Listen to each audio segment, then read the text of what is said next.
lot of history in the past of running RB on Neon. Yeah. On Split even too, but never as part of a double duelist setup. I think it makes a lot of sense. I think the Neon stuns should be able to get huge amounts of value on this map.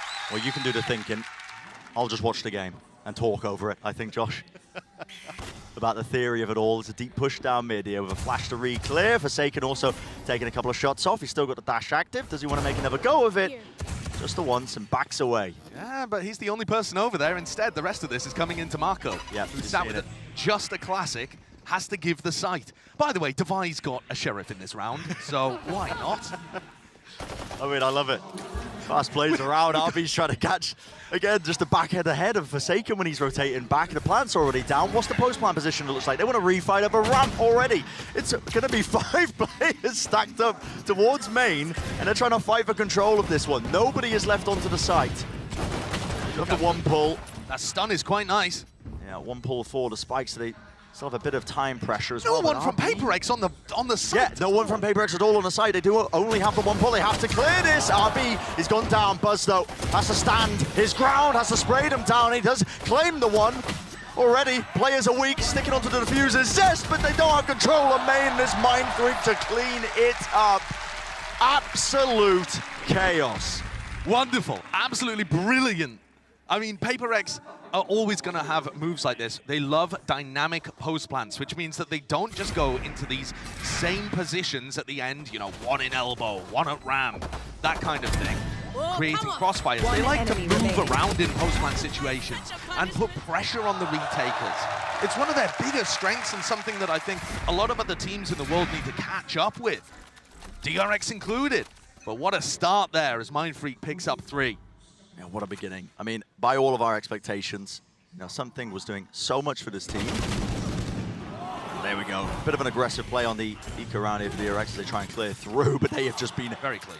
Turned into mincemeat, haven't they? But yeah, all expectations, you know, just to finish the point that I started, really should be that DRX are taking this series, but a strong start for PRX. They've only had 10 days of practice. Josh, you asked Alex earlier. Yeah. Yep, and, you know, Alex likes to be humble. He likes to underplay things, but he did say could have gone better. Now, CGRS is coming in here to play Initiator. You heard from the desk earlier a little bit of a breakdown of this player, and he is mostly a Gecko main, but he has been known to play some of the other Initiators, and obviously picking up the Sky here as Forsaken moves over to fill in Something's role.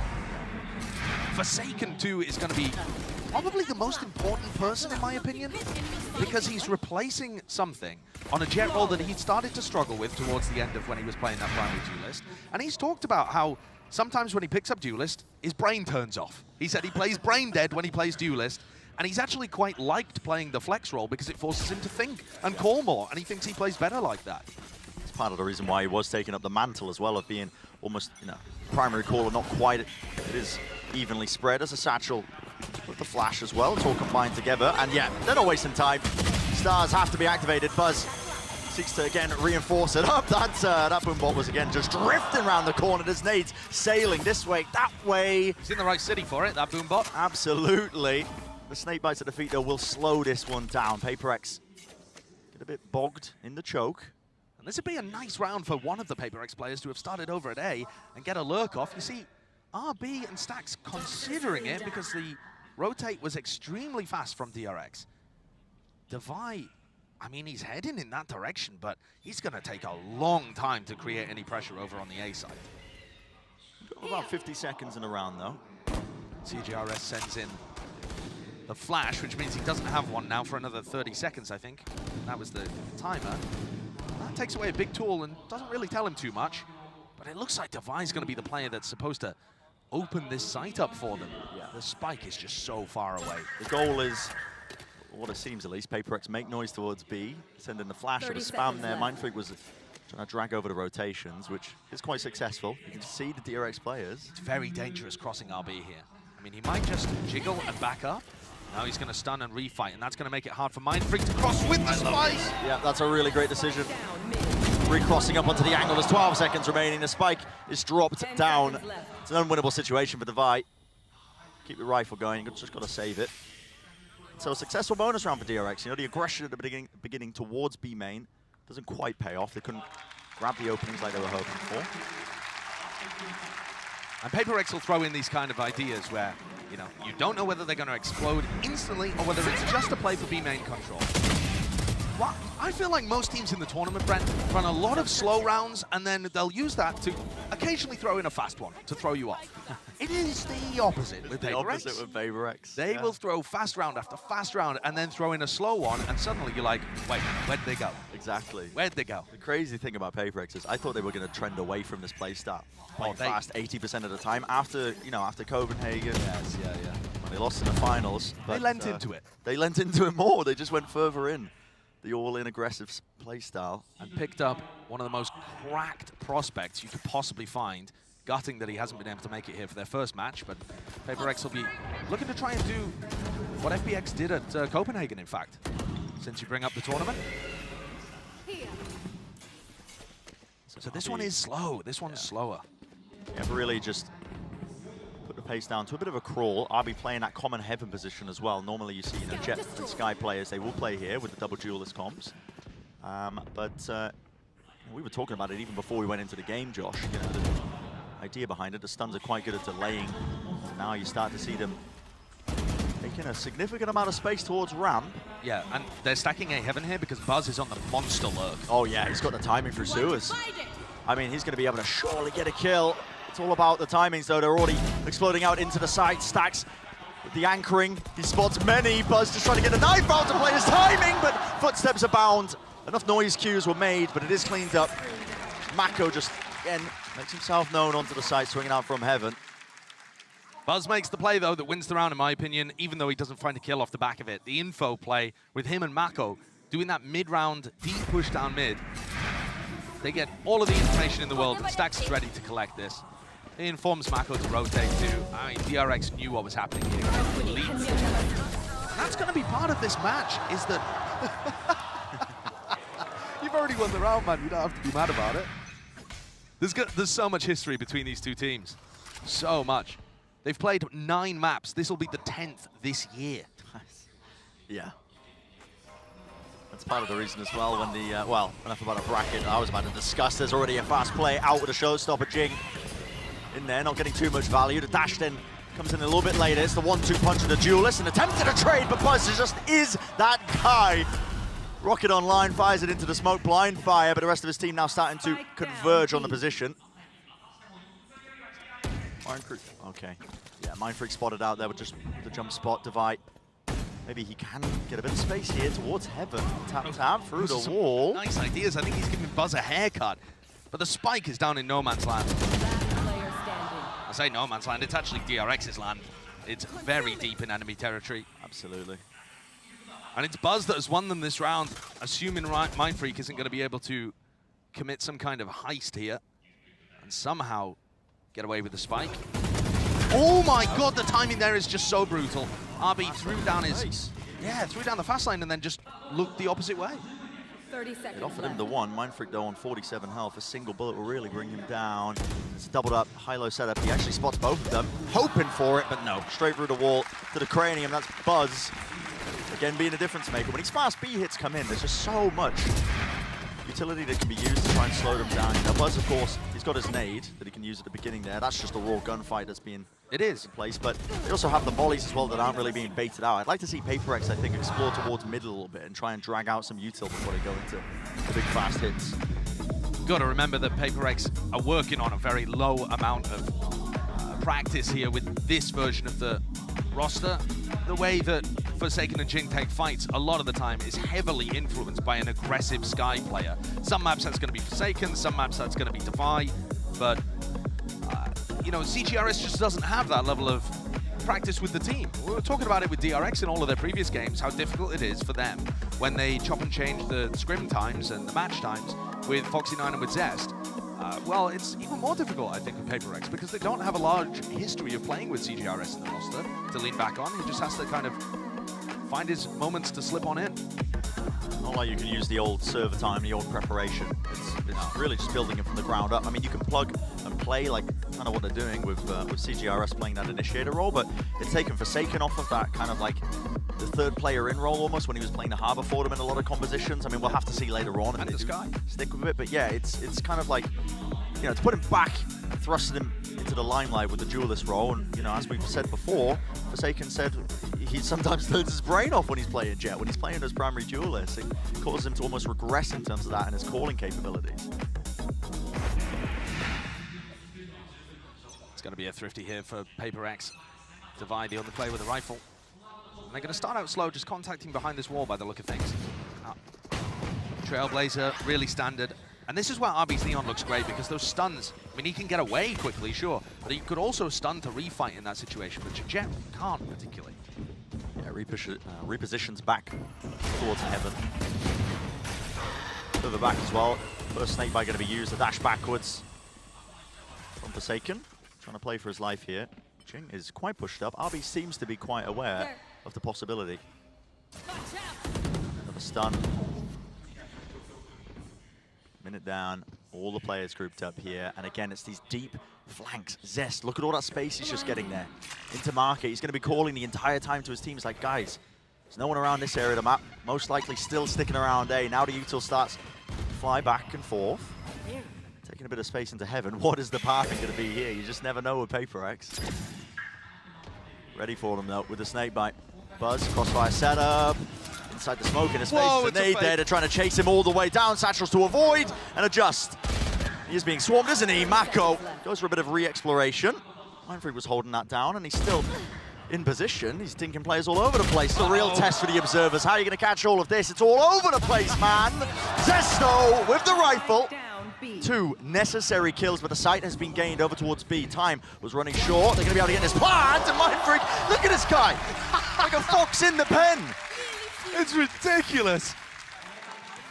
I mean, the positioning there of all of these players. Zest, on his push through B main, makes a very sensible, nice read. PRX, chaos, anarchy. Let's try and really mess with their protocols. Push into spawn, prompts this play. Buzz gets caught even though he was trying to be as aware as possible. Then Mindfreak is up in A Heaven, freaking their minds. They really just could not remove him. That's an amazing thrifty to get PRX back into this one. Already the series just is, I mean, it's fun. It's fun, man. Always a pleasure to cast a PRX game. Here we go. There's the exploration in mid. So I was talking about this a little bit earlier. They force out the nade. They do have to use their Trailblazer because of it, but they don't take any space. They're just backing away here. Look how aggressive DRX are on the defense. Whether it's B main or A main, they're constantly prodding and looking to see whether it's free and they can push. I feel like Zest may well get caught here, though. Is he just going to tuck in this corner? It's a nice spot to play with a judge, to be fair. So maybe the action will happen over on A ramp instead. Yeah. Mindfreak might choose to take adjustment. RB, well, by jumping up in the air, firing off the molly. He was an easy target. Inside the smoke, though, Forsaken is leading the charge for his team. So he's taken up that space already. They've gained access to the site, but they don't have Heaven control. It's lost for them right now. Spike planted safe behind the position. Have to use the Seekers now, letting that one loose. Gives him a bit of notice in terms of where some of these players might be. Mindfreak only had 1 star and he used it to smoke Heaven, so he doesn't have a pull on the plant right now. Silent, drops down, makes a bit of noise here. Cosmic Divide cuts through into the site. Now you start to see it. DRX moving forwards, high ground position. Forsaken still holding it. He's got the dash back and enabled. Brought down though, but the trades are online for them, and it's left just down to Mako. Lovely movement.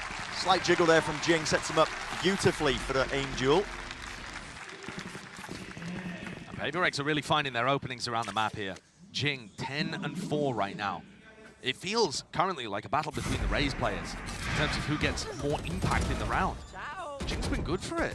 1 enemy remaining. DRX are trying to play aggressive up at the extremities because that's really good if PRX stack one side of the map, as they're prone to do. But actually, what that also means is that sometimes RB to use his ult at the beginning of the round and push aggressively. There, take a look at the money on the bottom left. We'll see whether they invest into this or go for a half buy. Yeah, it looks like a... yeah, half armor. Everybody can buy for next. Well, yeah, and it is a half buy. They've got 2 stingers and a judge here, so they haven't gone... They could have bought, I believe, 4 rifles and then just had RB use his ultimate, but maybe they don't have fast plays like that in their playbook. Yeah, got to remember as well. as we've been mentioning, DRX with this roster, it's been chopped and changed, and the amount of preparation and practice you can, in theory, is quite limited. Zest with a jiggle peek. Oh my god, they are so fast up, and the crosshair placement. Forsaken, it's on point with it. Dashing forwards though, judging the hand of us. His dash, stun, still takes the aim duel. Straight up close, and he shreds them with the pellets. Claims 2 kills for his team. How does this get salvaged? Devi around the back as well. The tight squeeze on all the remaining players as DRX attempt to flood in. It's shut down. Calm face from Devi towards the end. Feels like Forsaken's waking up in his entry role too. He started this map 1 and 4. Since then, he's gone 4 and 1. So exactly opposite level of performance. Another round where Buzz has outsized impact, but DRX still not able to close it out. But we're going to head into a rifle round after this. Remember, that was just a half buy for DRX, despite the fact that they had some dangerous weaponry on board. And this is now 3 in the round that they need to find an answer. Flash misses, I think, actually. I went towards the left instead of through the main choke. Still PRX not shying away from it. They want to try and play fast. The Boombot spots it. That's just through the smoke. Jing! Can't be getting away with that, man. Get out of here. The showstopper. It's an easy one. 3 kills in the round. That's unholy. What is he doing? Running and gunning with the Vandal, a mockery. Well, that's that round over. You got no chance if Jing's doing that through a Viper wall. Yeah, we'll see if 6.11 fixes it. I mean, that's off the Boombot as well. He does have an idea that there's somebody there. It's a good read, too, to realize that people are playing that close by. But, yeah, when the bullets are going perfectly like that, it's PRX's day, I guess. And I do feel for the DRX guys. I really do, because they're in this kind of situation. And a lot of people are looking at it thinking, there's actually a little gun barrel that pokes through there too. So a lot of people are looking at DRX thinking, well, I mean, they've got a great setup here. They get to play against PRX with one of their best players, if not their best player missing. This should be a nice path through to have a banger match against Fnatic. But actually, I think all of the pressure is on them here. If they win, it doesn't really prove anything. It's not a full strength versus full strength matchup. It's great for them to be able to advance through the bracket, but it doesn't really feel as sweet, I would imagine, the revenge. But also, if they lose, it's a disaster. It's a very tough position. It's kind of a lose-lose. Yeah, going down to that lower bracket. I mean, the competition has never been higher at any international tournament. In terms of the caliber and quality of these teams, just a lower bracket. I mean, you've got Loud waiting down there, man. I mean, it's crazy. So another half buy for DRX. Do still have the danger. They kept the 2 rifles going. That dog does connect right around the side. Stacks is spotted. Still maintains his control. They want to try and refight this. That's the old overdrive. Ripped out in the hands. RB is going to try and open it up with a bit of galvanizing. Still, it's Forsaken on the high ground position. A flash play. Smoke at his feet. There's danger in it. Everybody's running out of bullets. And it is just... It's just silly. I mean, that's amazing stuff. I really respect the discipline there from PRX too. They had an opportunity to dive into the site and try and punish Stax, who got tagged by the Trailblazer, and instead they knew that there was a reactive play happening over towards ARAM. And they paused for a moment and made sure they fully dealt with it. Just feeling like he has to make a play.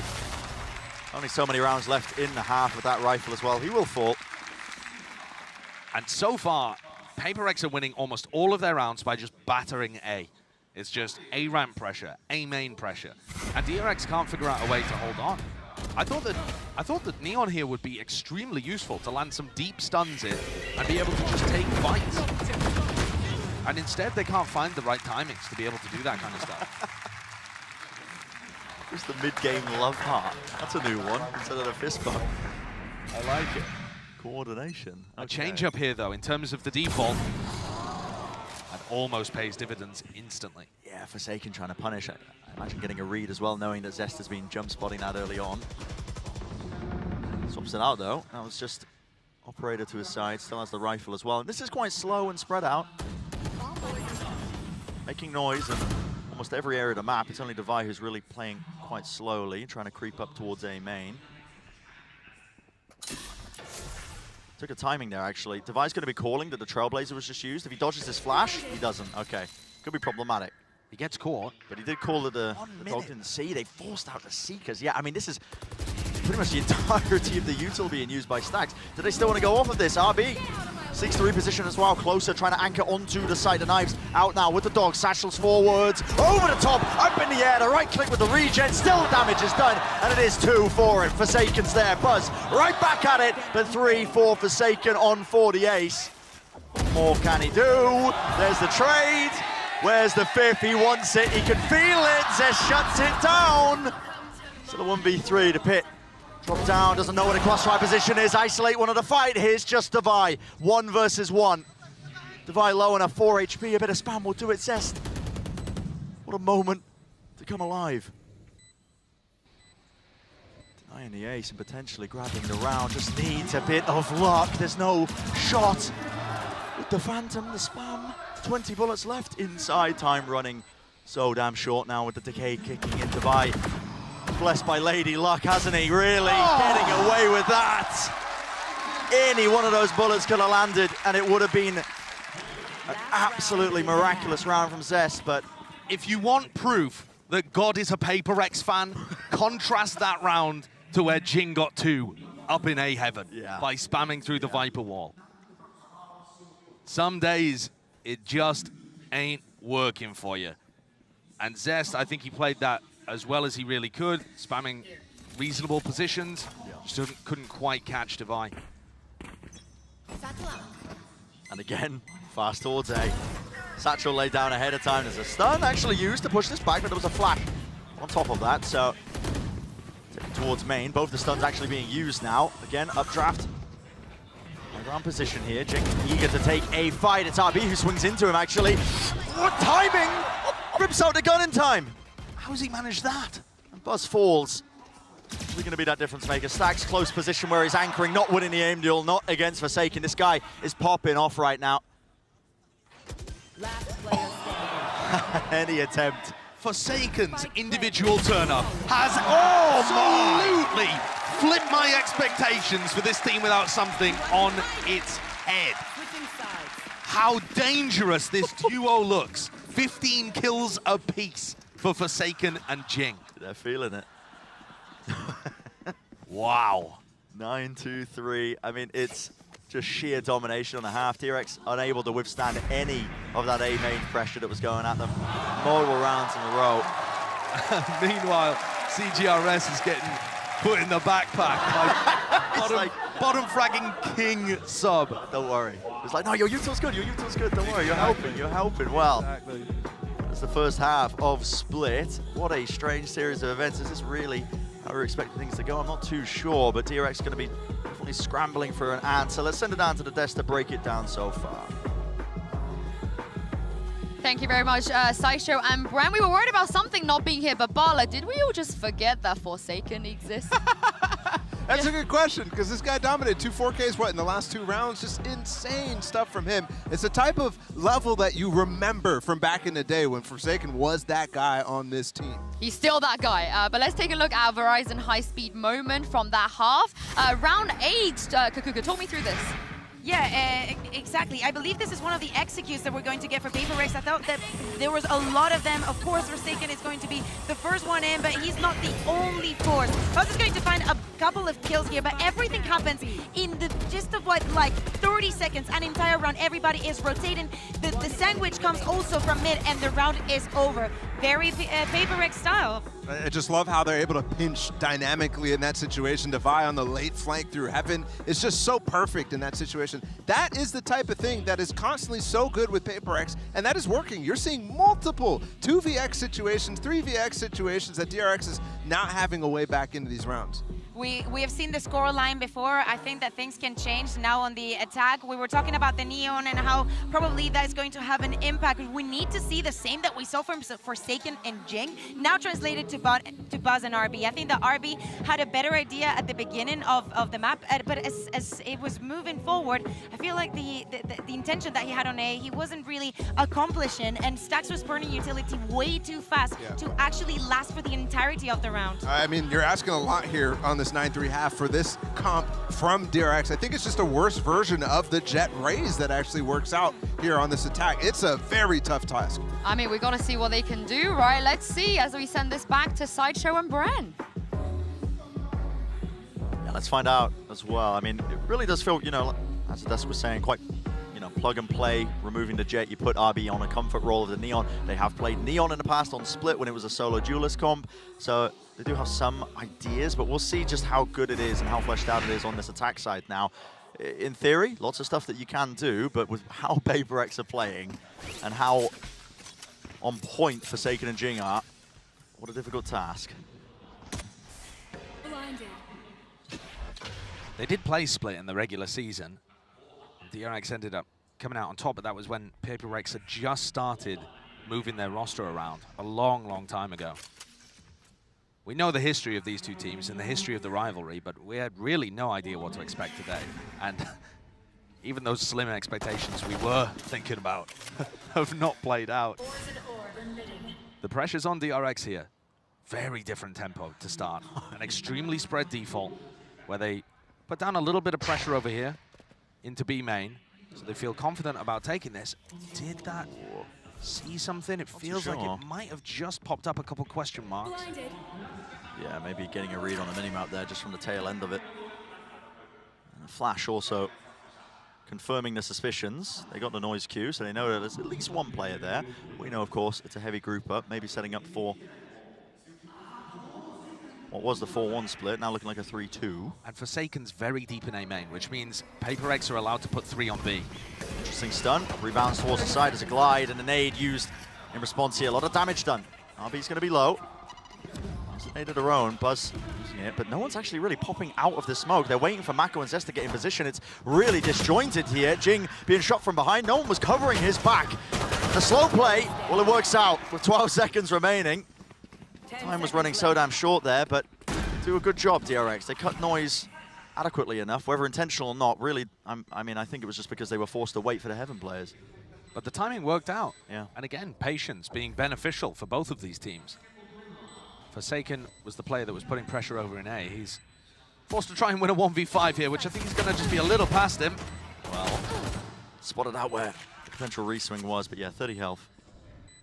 Extraordinarily difficult situation, and a very good start here for DRX in this half. They obviously needed the pistol to mount any kind of a comeback. Yep. But I think the desk might be right with this being, you know, attack-sided on Split. You saw the stats as well, that they tend to win about 60% of their time. I think a little more than that on the attack side. Historically, this is a fantastic map for DRX. It used to be, you know, back when they were Vision Strikers in the very early days, it used to be their absolute best. I think they still boast something like a 90% win rate all time on Split. But of course, the theme of this match does seem to be, history doesn't really matter. It's what happens today. And expectations, toss them out the window because, really, I mean, everything was against PRX. Still plenty more of the map, though, to go, potentially, so Absolutely. see if DRX can turn the tide. I mean, they get that pistol around, like you said. Pretty important. And CGRS is going to be a player that is taxed quite a lot on defense, I think. On the attack side, as we see DRX going into B, on the attack side, CGRS is just going to be feeding, you know, utility for his duelists and can rely on Forsaken and Jing calling that. I think mostly Forsaken calling that out.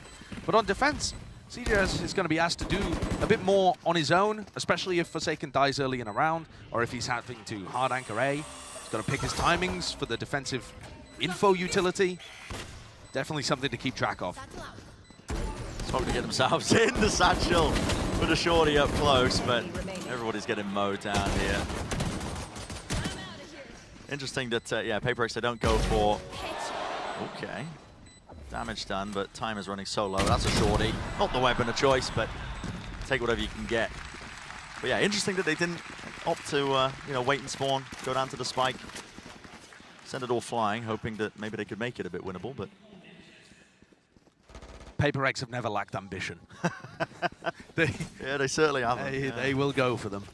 Yeah. So DRX with a chance to convert some kind of bonus. This is where you would usually see DRX cooking up some kind of set play, where both duelists barrel down mid into male, or they explode onto the A site. But thus far, it has been quite slow for their attack side. Oh, here comes RB. Okay, here we go. Stuns, flashes. Absolutely blinded up, Jing. How is he finding that? Satchel to the side. He's grabbing all of them. Mindfreak also seeking to contain. And again, stop that pressure that was going through into B main. Forsaken did lose his life earlier. That's a wide double face. Mako, he does trade a necessary kill, but he's left alive in a 1v2. Does have the spike. By the way, there's only 25 seconds that have passed in this round. What a difference to some of the teams that we've been watching at this tournament. Both of these squads quite happy to increase the tempo when it's required. Mako using the Trailblazer audio cue there, realizing that CGRS is looking for information and routed to the spot, so he's happy to just run through, catch a little earlier of a timing. He has a ton of time to work with here. I mean, like I said, Mako, he's got the pieces to make something of this. Not the health, really, but... He really is the rock that his team relies on. Yeah. See that influence in his play at times as well. You know, when the team's not doing too well, it feels like he needs to step up, but man to man, he pulls off some insane moments with insane consistency. I really did for a second there. The crosshair placement was looking quite good, but no, he gets brought down, so PRX will be the first team to get to 10. So we did see a bonus round tactic there from DRX. Very fast player up through B heaven, but well responded to by Jing. He backed it up using a blast pack. And to be honest, the spacing difference was enormous between RB and Buzz. What the fuck, how you hear that? Buzz couldn't really follow up on what RB was doing there. And I imagine we're going to go back into some slow rounds, though they're set up again for a similar kind of mid pressure on attack. There's a lot of space cleared out just from the Trailblazer. Yeah, it didn't check down into Sewer, so Mako still lurking there.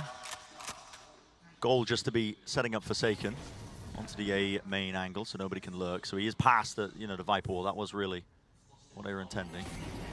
Mid as well, could be some back and forth exploration potentially, but yeah, time ticking down still. Mid is such an important part of the map for DRX to control, especially in this round where they have Seekers. It's just going to be so useful for Stax if he uses them in that kind of spot to tell where PRX is kind of cheating. So risky from Jing. He sees it, the shoulder, and it's a wider face by Buzz. He's immediately there to capitalize and punish it. Still, they want to try and play fast off this. DRX taking that B heaven control. Did lose a player in the process. Devi, he's got to try and anchor it down. Mindfreak being swarmed. Smoke was propped up though. He managed to get the utility off. Needs to hold this smoke as well. And he has created a bit of an opening. Drop down. Where is the trade? It's nowhere in sight. 6 bullets towards the pack. RB is playing it with patience. At its core, this could be momentous. Slow it all the way down, son. Don't reveal anything. Finds it. Brought it to a 1 versus 1. He expects it as well. He knew where CGRS was. Spike's picked up 14 seconds. Lands the shot. 3 kills. And he salvages it. What a clutch. What incredible trigger discipline there. More too easy than 2 E's. He did not make that same kind of mistake, same error, and pays off massively, that discipline and patience that he shows. I was all ready to sing Devi's praises too because he played that round phenomenally. Yeah. And you write that one down? No. That's off the dome, is it? I mean, you can't be telling me you're watching RB in that situation and not just thinking of 2 E's. Yeah. And that was an amazing moment. Here. There's the half buy for PRX. So Economy really taking a knock after losing that one. DRX really bringing us back, or at least the possibility of it. I mean, they're winning the necessary rounds, but you've got to keep it together. DRX have never got a read that PRX are only leaving 1 player A. They're using CGRS's utility to just, most of the time, rotate off. So here we go. Satchels. Again, another glide forwards. White face. Mindfreak still alive and kicking, but not for long. RB is there. Duelist player dropping down into hell. It's cleanup duty for him. He's looking crispy with it. Yeah, he really is. When RB's firing off like this, he's on a comfort roll. It's a good sign. Best in the Taken world, wants Neon. the rifle. Smoke to cut up the angle. Not quite a rifle, a stinger, but maybe he can do some damage with it. Yeah, bit of mistiming with that one. Wanted to get set up by the flash, but making a go of it. This is clean though from DRX. I mean, CGRS really no chance at all with just the classic or with the sheriff. The ace. Going for it. Wants it, and he's got it. That's a crowd pleaser. There's somebody chanting ace as well. Yeah. But PRX still have a 3-round lead, and they're coming into this next one with rifles and all 5 ultimates. The team's going to take a tactical timeout too, as Coach Alex has his input. But to be honest, I don't feel like there's been too many major errors from the way that PRX are playing this on the defense side. However, there are tendencies to dig into here. DRX have been going B a lot. In the same way that PRX were favoring A ramp and A top control, DRX have been putting a large emphasis on B. But I think the current way that PRX are playing their defense side makes sense. They're using the Sky utility to just set up Forsaken, then CGRS rotates off a lot of the time, and they have like 3 towards B, 2 towards mid kind of setup.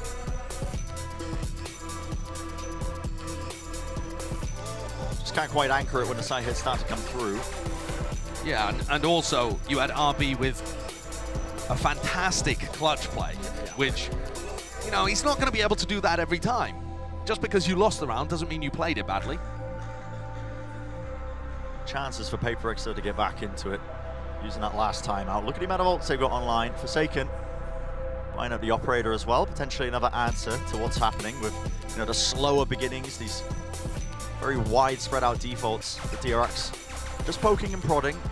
Maybe there's something there to punish. Yeah, not just that. Devi's got his Viper's Pit online and a Judge, so I would not be surprised to see him just rip that in B main to start. However, yeah, I mean, DRX have not really been playing fast in B main. Viper's Pit and be made. Here's a showstopper, an exchange of all sorts of utility. It's all over the place, man. Jing still, he did the damage and he cleaned it up. He's cleaning up his own mess there. RB had a phenomenal dodge and yet wasn't able to reset the aim to actually punish that showstopper from coming through. That ult needs a buff or something. I'm telling you. He just got 2 bread. He did. He set himself up quite nicely. Mindfree with the jiggle. Lays down the star. Oh my goodness, almost goes down because of it. Yeah, he also didn't have the pull to be able to work with. So he had to... It was kind of too late on the timing there. There's up the util. Seeker's being used. It's going to be so difficult to end B in this spot, though, because of Devi's ultimate. It just doesn't seem doable. It really doesn't. That's probably why they've just slowed it down again, making sure that they explore up into mid as Mako, who's gained this position. And it's a bad flash. Well. He's pushed all the way deep, and yep. Wow, that is so unfortunate. CGRS just used his flash in A heaven to make sure Forsaken was safe from that spot, and Mako dodged it somehow. Maybe with the Viper wall? It's a free plan. Stacks gets that one down. 3 versus 3. Viper's Pit online. Place that one down into the elbow choke, and look at that area that it's covering. This is brutal to get through. If you are PRX, got to pray for some of that Jing RNG, I think. Maybe with the run and gun as well. Hope you collect an easy kill, spamming into the corners here. One upside is everybody is playing in the pit, so there's always that potential. You've got to land your shots properly. Flash round the side. Decay kicking in makes it an easy kill to claim. Mindfreak forced to back away and save. And that is an enormous round for DRX and Mako. There's the hole. I was talking about how I really liked the way that PRX were playing their defensive side, and they were just posting up Forsaken on A main. Now, obviously, he's weak from that mid split, but CGRS was still spotting it with utility. I don't know how Mako quite dodged the flash that came through, the guiding light. Was he around a corner or something? I'll see this in the replay. Here we go. What? That is okay. I He mean, just activates his wall as he hears the audio cue, and even though it's half bloomed, it gives the false info because he's behind the wall. I mean, that's crazy that that's what turned around. Shout out the replay observers for catching that one too. yeah, that is nasty as well, though. Mako immediately capitalizing off of it. What a phenomenal play, and instantly recognizing the advantage he had there. That's part of what makes Mako world class. Now you're starting to see, got to turn up the heat, haven't you, Forsaken? Straight up into it, taking the fight to Mako. That's a bit of a read, I think, that they know that Mako was playing so slowly towards that area. 2 players in sewers. The sound bait, Forsaken! Absolute genius at work here. Grabs the one, doesn't quite get the third. Still, he's made this more than winnable. Oh my god, okay, CGRS, why not? Go for it. Pop flash play around the side, but Buzz wasn't really blinded up. Double satchel now. Makes his mark. His claim as well towards the site. Got to try and get this spike down, but important to note as well, they do still have a main control. And they have a pull that can go on the spike here. Buzz with a showstopper. Flanked as well, though. And there's a fight taking place on the site. Buzz, 3 in a round for him. Got to get a bit of a move on. And I think Mindfreak running. No, he slowed it all the way down. Him versus Zest. It's quite important, and Zest falls. Now they know. Should be at least 2 players onto the site. PRX starting to put the squeeze on. Into elbow. Maybe some util to set it up. Showstopper's forced out. Trying to make something from this one. 55 health on Buzz. He'd love a kill from this. Again, just waiting it out. Time is ticking. It's getting shorter and shorter. Have to let rip. And you have to find some kills. Mindfreak, he wins his. Defy follows up. And just in time. Just in time, man. Yeah, I mean, they had only 3 seconds to spare, something like that. 2.5. Not even. And yet, once more, what I'm appreciating from this map with these 2 teams is that despite the chaotic moments, the players are so smart at when to be patient and when to play the time. They don't overrush things in this spot where Buzz is holding his showstopper. They know that they can play the clock, use it as a resource, and win things out. What a huge one for PRX to be able to take away. Yeah, amazing play. That's another one where it's a bit of a broken bye too. They've been almost perfect in those low eco rounds. Yeah. It's been odd, hasn't it? Both of these teams really just excelling at the attack side so far, but not much breathing room if you are DRX. I mean, 2 more chances, or 2 more rounds. That's really what needs to be gained for PRX, and they can convert this map.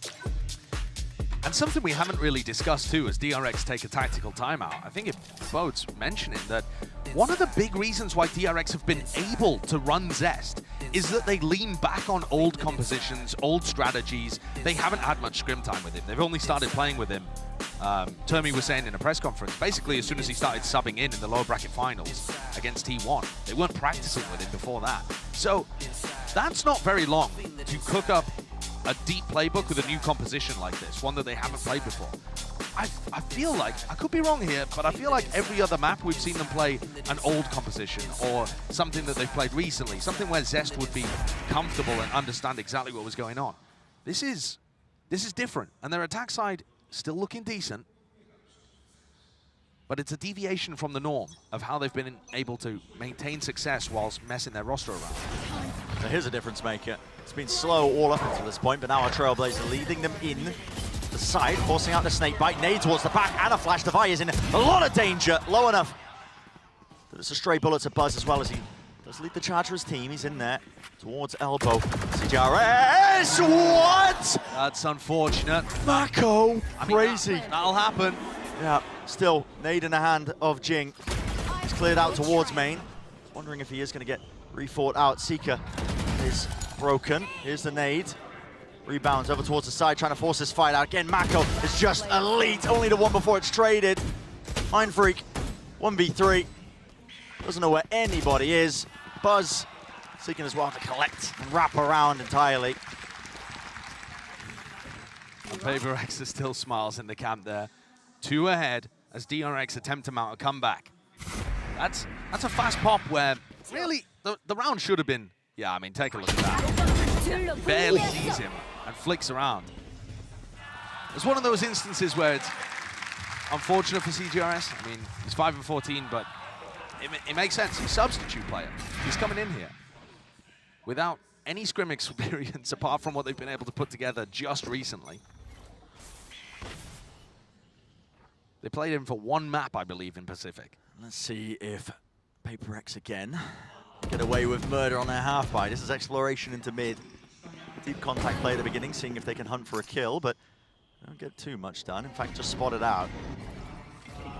No reaction from DRX, but now you're starting to see them go a little bit. Boombot, Dog, I'm away, making sure to clear some of those angles. Devi still playing his life.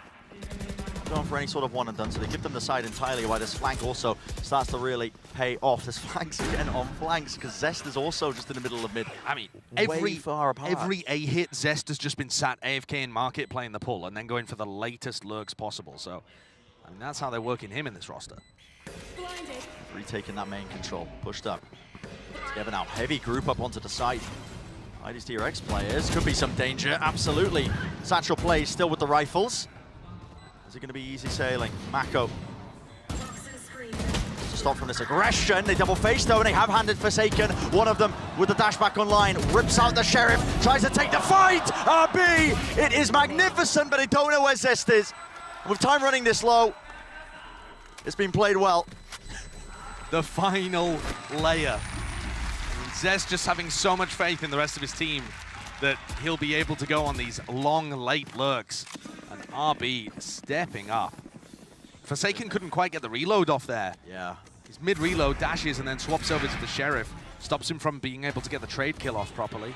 But then again, he hit that one, so you can't be too mad with what happened. I mean, it's a nasty shot. I think as well the time pressure there. They know that Zest is playing with the pull as well to delay. They have to go fast. Yeah. Into the side there, so they can't really wait around and reload. It's the right call to make in the moment, and almost doable, but yeah, Zest playing RTS mode. This is a major comeback for DRX. High-low setup for PRX. It's just that one round, as you mentioned in Josh. Bring it nice and even. What a comeback. The high-low setup, it pays off, doesn't it? It's an opening kill onto RB. I love that. PRX have been running it in Pacific too a lot of the time. There. Very good against the DRX team that's going to try and take that space before bursting. Just an innate understanding of the timer of that one with the Boombot. Duck to the side, but the purpose of it was really just to fake that A pressure and presence, and it's a re-clear called again by PRX. They're just contacting down into mid. Yeah, CGRS also missing his flash there, so they're worried that somebody could be deep into A heaven. They're actually giving, or being forced to give DRX all of this space. That's the second flash used. This time a bit of an indicator, but no more to play off of. They don't know if Heaven's compromised. You can see how scared they are of this while this flank comes through in and out of sewers. Stacks with the gun at hand. Ready and waiting. And now he immediately runs up onto the side. He realizes, I've got the spike. I've got to try and play for this. Satchel forwards, Buzz. He swings out wide. Jing still in a fight. The Rocket let loose a little bit too close as well. Doesn't really get any damage at all, but they do have that Heaven control. All three players now grouped up as well. Starting to see the util. Sails through the sky. It's a snake bite. Looks off the one angle there. Shots. It's an absolute firing range for Mako. And he gets the ult off online. Spray down from Mindfreak. Very weak. Damage done. Mako is low. A single bullet and burst will really bring him down, and the whole defense will come crumbling. But still Buzz holding down the one extremity here into elbow. It needs to be that random kill, and the random spray, the last bullet, finds it, isolates it, knows where Buzz is, and he wins it! Just insane. These are the moments that are making the difference in this match. And Mako's reaction says it all. And what are you supposed to do there? Yeah. That's almost the exact same spot that we saw how many rounds ago? I can't even remember. 12 rounds ago, something like that. One enemy remaining. And this time, a deity guides the bullet straight into Mako's head. And it brings them one step closer to taking the map. I mean, just ridiculous scenes. But yeah, you're right. Do love a fake comeback. Do love a fake comeback, but I want to see DRX bring it to OT.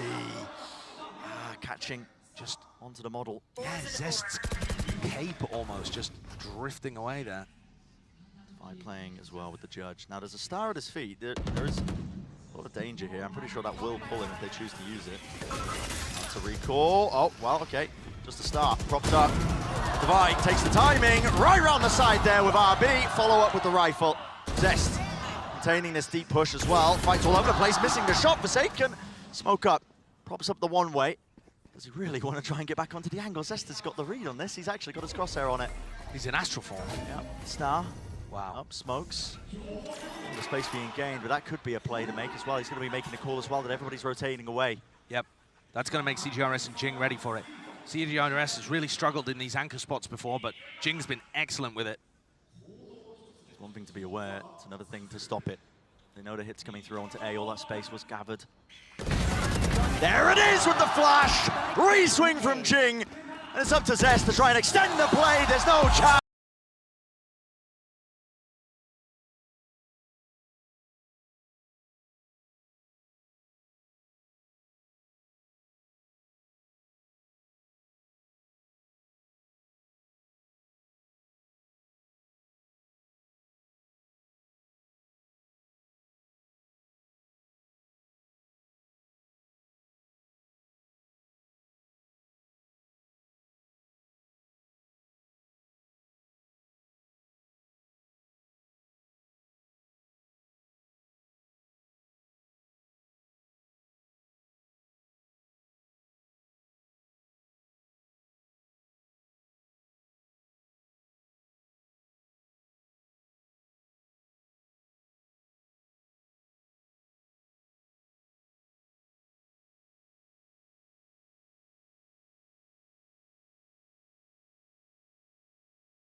Incredible display. You got a little dicey there for a moment, but it looked good. Real fast, so you knew you weren't going to have something here, so you weren't going to be necessarily at full strength. What were the contingency plans that you guys had put in place to get ready for this match against DRX? But also, I'm curious as well, like, what are you proud of the boys as far as pulling off that victory goes? As far as contingency plan goes, I mean, we knew that maybe he might have a chance to make it, so we started the first half of the practice in Japan with a little bit of practice when he's in Singapore. Yeah. Then we changed that once we knew that the visas were unlikely to happen for at least the first 2 games. In that case, we practiced with Clark, cigarettes. Yeah. He managed to, I mean, he's been playing very well in practice. He's very, very calm, and I think he gives a little bit of a veteran presence. He's played professionally in a few games. So I think he brings a good energy and a vibe to the team. Awesome. And as far as, you know, what were you proud of with the boys? What do you want to take away from that last win? I think it was very difficult to play against a comp that we've never seen before. I think nobody plays Neon in Asia on Split, so it's something very new for us. And I think I'm proud that they managed to adapt without really much of my input. You know, most of the time my tech force I actually spend calming them down rather than anything else. Well, thank you so much for the insight, brother. Appreciate you. Back to you guys.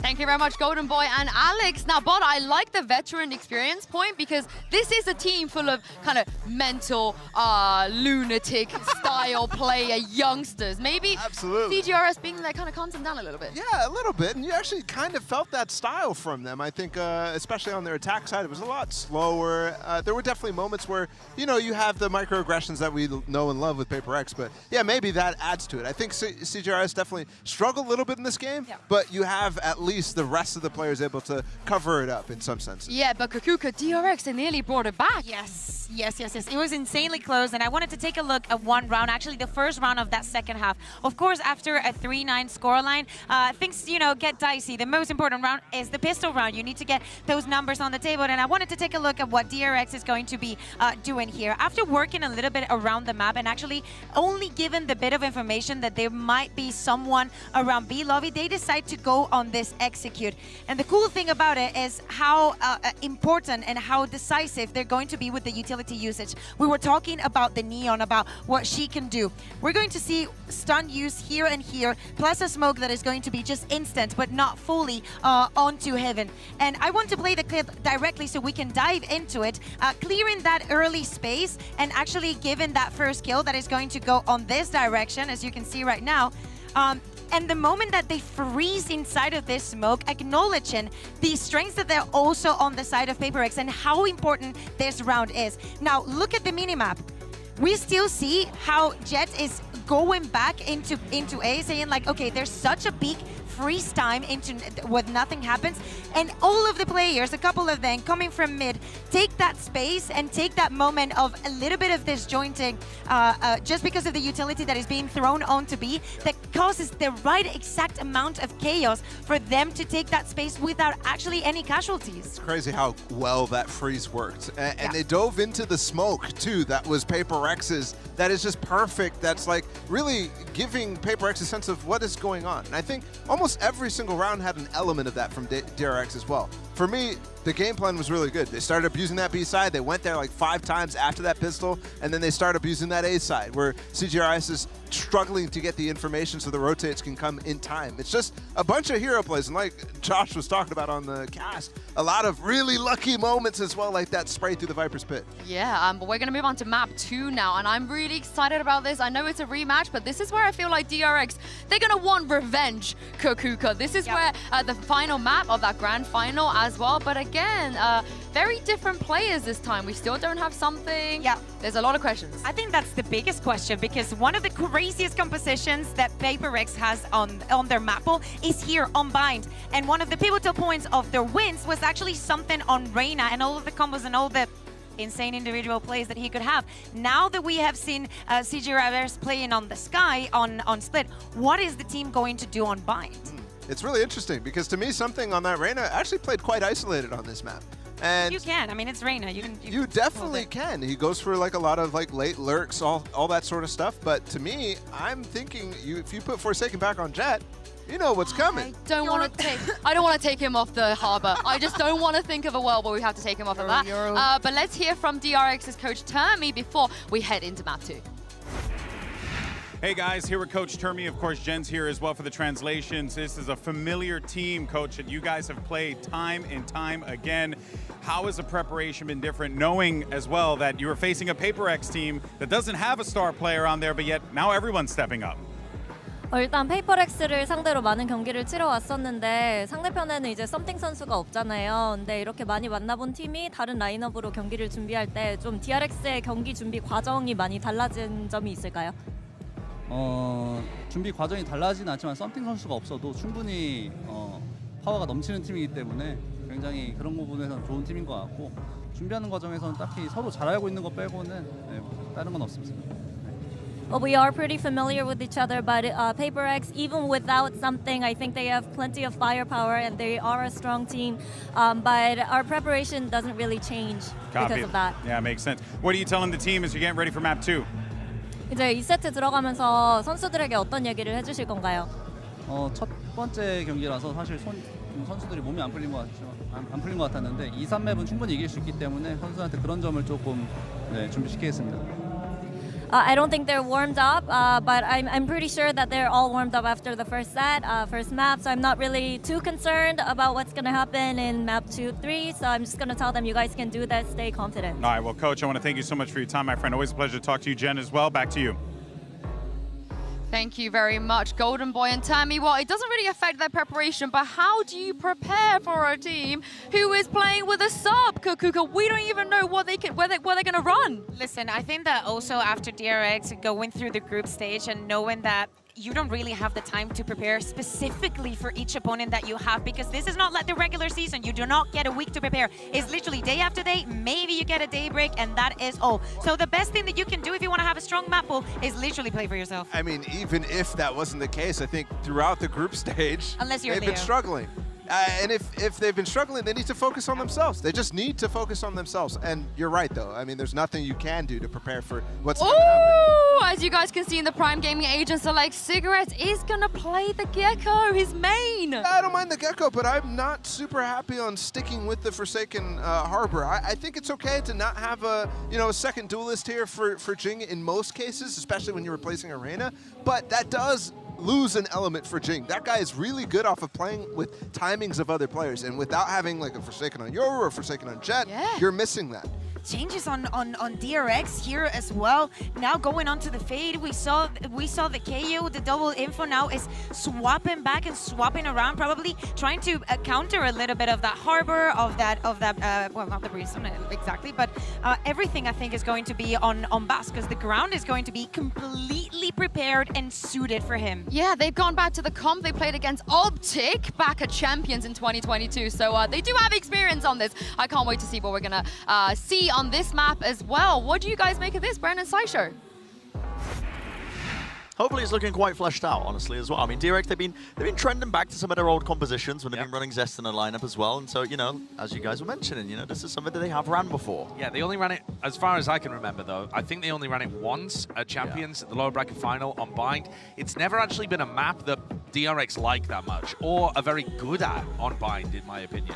They're good domestically at it, but then when they bring it to the global events, they're a little behind. I like the composition that's being run. I think the comp on the other side, though, is the more interesting. Oh my goodness. Because it's like T1's Gecko comp, except they're running the Brim instead of the Viper. Yeah. So it's weird. It's definitely weird. It's somewhere between the T1 comp and what they previously ran, I think. But yeah, it's going to be interesting.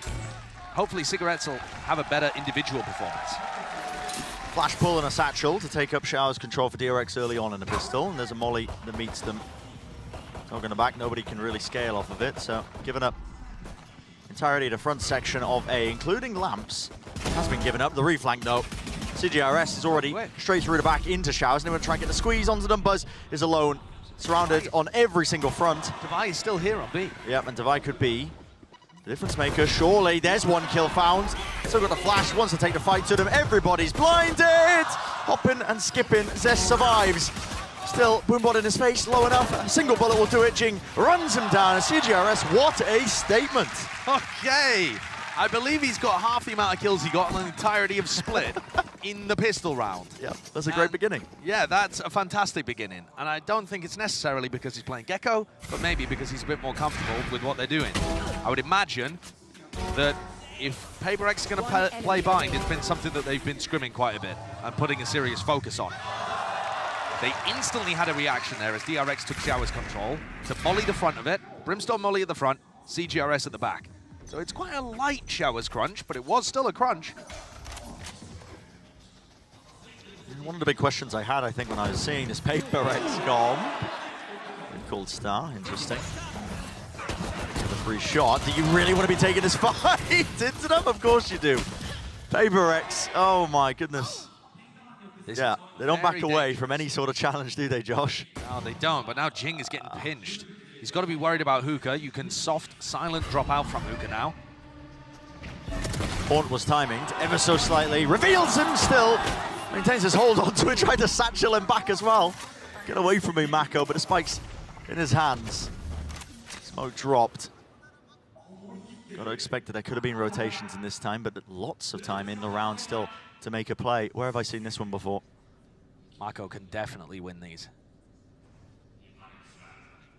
He just waits it out. It's a luxury that he does have. Picks up the Bulldog as well, so there is plenty of chances. Forsaken playing is particularly safe. I mean, the man's just jump spotting through the back of their halls, but they're worried as well that he's rotated all the way through B long. Yeah. You can see the positioning. I mean, they're already playing back over towards A. At least Forsaken is. Mako's going to assume, I would guess, that Hookah's compromised because they didn't clear that area out at all. But where do you plan for? Just inside Tube? 10 seconds left. 10 seconds. All right. Back of the site. Yep. There's a plant.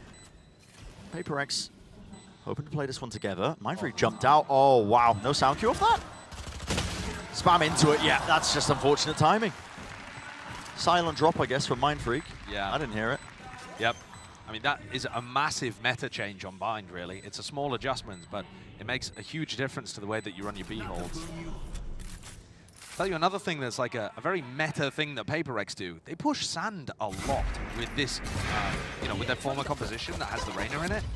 And I'm wondering whether they're going to do that because they don't really have a player that's going to want to play in that position as aggressively as something would on Rainer. You know, take the duel, dismiss out because you're confident you're going to win the fight. But he often does. Absolutely dominating DRX in the way that they want to play. Obviously, DRX don't play with the Cypher or a chamber, anything like that. They can watch behind them. And usually, your defaults are going to be slightly weak in that area. Well, we haven't had one of these in a while. No, we haven't. It's escaped a lot of it. It's been very, very smooth. But yep, we're going to have a little technical pause here as one of the people restart. It gives us some opportunity to talk a bit nerdy about the way that PRX have been playing this. They've been playing both initiators over by B long, and you know, really heavily playing for that area of the map. CGRS has been wanting to fight a lot. I'm intrigued to see how they time it. It seems to me like they're playing those players over there so that they can go for showers crunches a lot. Yeah, I mean, that's what we saw in the pistol round, right? It's, right. Either the dog or a flash to set it up through the TP, but if you hold on to B long, in theory, it makes it much easier to squeeze any players that try and play in showers with a new form of bind. I mean, the TP's way closer with this new iteration. So, I mean, we are really nerding out about this. We can get into podcast mode if you want. Well, the other thing that really intrigues me too, if you haven't had the pleasure of watching PRX on this map for a while, you might be thinking back to the aggressive stuff that they would do with their Yoru comps in the past. Forsaken on Harbor throws the most bizarre Harbor utility compared to everybody else. I feel like every other Harbor player went to the 2E school of learning Harbor, very diligent walls, always placing them as accurately as possible. Forsaken's cooking up weird stuff in the server. One of the things he really likes to do, Forsaken will play around the lamps area and throw his high tide through the teleporter to support his team going for sand pushes. And they'll try and fight aggressively for sand and fountain control on defense. Now, how many teams do you see that do that?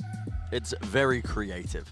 I mean, they are really pushing the limits of it. I mean, Forsaken loves to play Arbor as well. Spoken to him about it.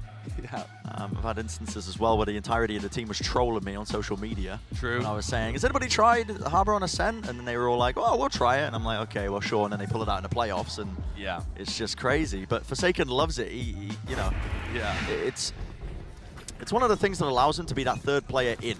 Rather than one of the primary initiators, and allows him to slow it down, think more, and just collect up some of those kills. But look, he's doing the high tide. Oh, he's doing a different high tide here. One that goes, again, though, through the teleporter and threatens like you could be pushing out sand. Yeah. This, though, is a bonus round strategy for PRX, where they want to fight showers, pick up Thrash. What's the play with the Thrash, though? It's only Devi over towards B. It looks very weak, and they're banking on DRX just playing slowly. That's incredibly weak. Flash spotting out at least one of the players. Dog also being forced out. What was that? He just lobbed through the TP. I think that was his pistol. I think that's his, okay. I think that's his reliable sidearm. Yeah, that is. That's funny, honestly. Okay, here we go. Thresh being used together. That is the Taman just on the one around the corner. The kill's found behind the box. Cess will not be escaping at the Aya and immediately pick back up again. They're picking it up. They're not worried that there's anybody coming to help. Yep. And punish them for it. All right, so now they're going to have Thresh again. They can have a go of it. Still the nade as well to clear through into the back of the side. It's going to be a Dizzy. Broken. Here's Thresh. There's the nade as well. Slams it on both sections of it. It's up to Stax and RB to really hold their own. Rooted to the ground. Wingman falling. Pop up. CGRS not favored with there. Just couldn't quite get the rifle cooled down enough to take a shot. Mindfreaks worked his way all the way around. Oh, okay.